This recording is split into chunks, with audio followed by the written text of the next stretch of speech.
Welcome to another episode of Cutting Edge Health.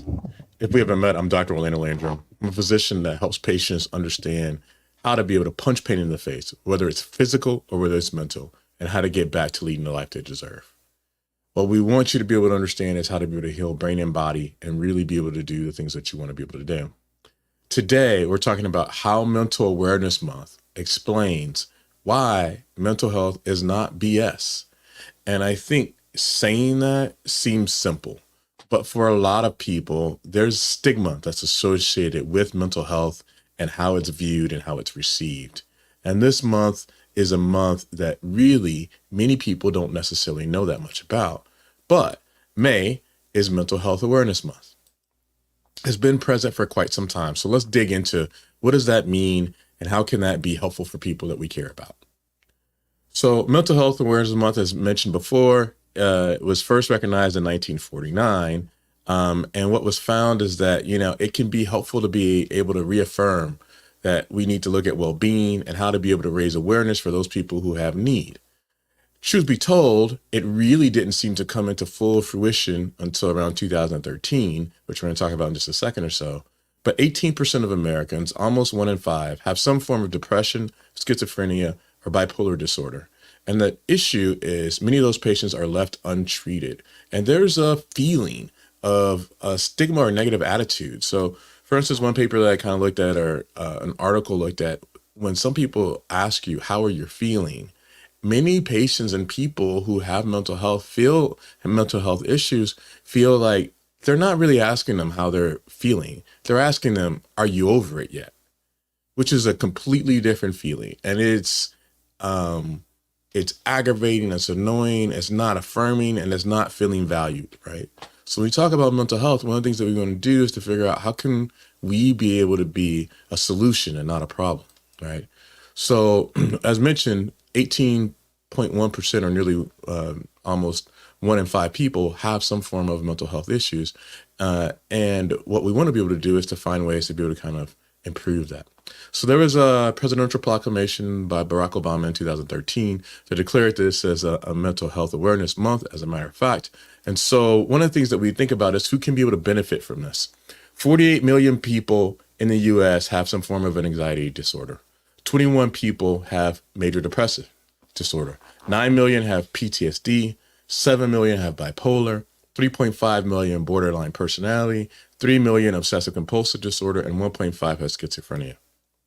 So we know all these numbers, but really what does that mean? Well, this particular month of May in 2024 is looking at how to be able to give someone an immediate resource or where to start. And so the things that they talk about is, one, kind of identifying what are some of the triggers, what are some of the things that can really put you in a state that is not comfortable. One is current events. And what they found is that 73% of Americans felt overwhelmed by the crises that were happening in and around the world. 2 was the aspect of loneliness and that anxiety that's associated with the context of loneliness and depression that's present with it. 3 was technology and how access to social media has really caused that fear of missing out, the depression that's associated with it, self-esteem issues, and burnout. And 4th, there's social drivers like things like where you live, where you work, where you learn, where you play, and how all those things kind of impact. So when we take a look broader and we kind of really look into this and we look at some of the resources, one of the things that they look at is, so how can you be able to express this without sounding needy, but letting someone know that you're not just feeling fine, which is the answer to that question, right? That many people will say is, how are you doing? Actually, I'm going through some stuff. Or I'm having a day that's been one of those days. I'm on the struggle bus. Today is not my day. I'm feeling some kind of way. All of those give indications that for those people that you have within your social network and circle, and you can be able to lean on and be able to have some degree of rapport, that you can be able to have a conversation that is able to be able to move some things forward. So how can you be able to improve your health using this where to start component of this particular month for Mental Health Awareness Month? One, you can take action by going after ways that you can advocate for causes that can be beneficial. You can be able to find support, which is critical. Most people will say, you know what, I can tough this out. I can manage this. I'm stoic. I can handle this.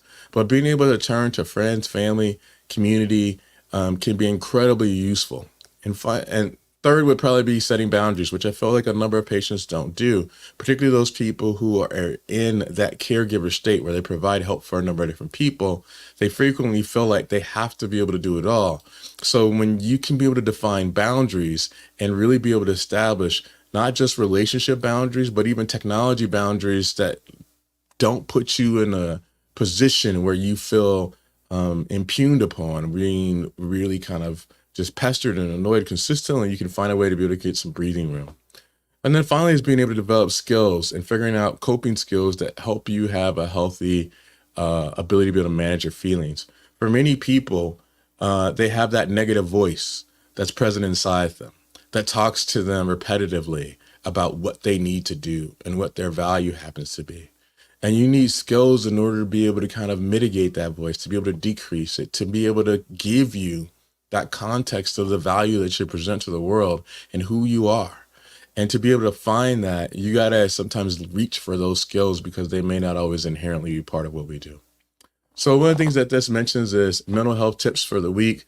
So on Monday, maybe you can make a list of things that you might be grateful for. Tuesday, practice some positive affirmations. 3 is to be able to take a look at a conversation about mental health and start that with someone that you know. Thursday, to look at how to stay hydrated. And finally, take a break from screens, from the phone, computer, and such. So what are some other things that can boost your mood? Can you be able to take a look at a story of someone you admire? Can you watch a funny YouTube video? Can you be with an animal that just lets you be who you are? Watch a movie that you loved when you were younger, reorganize a room, make a list of places you want to travel to, and again, repeat affirmations that are positive and have personal meaning for you. At the end of the day, what we really want to be able to understand is that there is an intentional evaluation of how to be able to put forth mental health is important. It's important for us all. And we need to be able to kind of know that there are resources that can give us benefit. So May is Mental Health Month.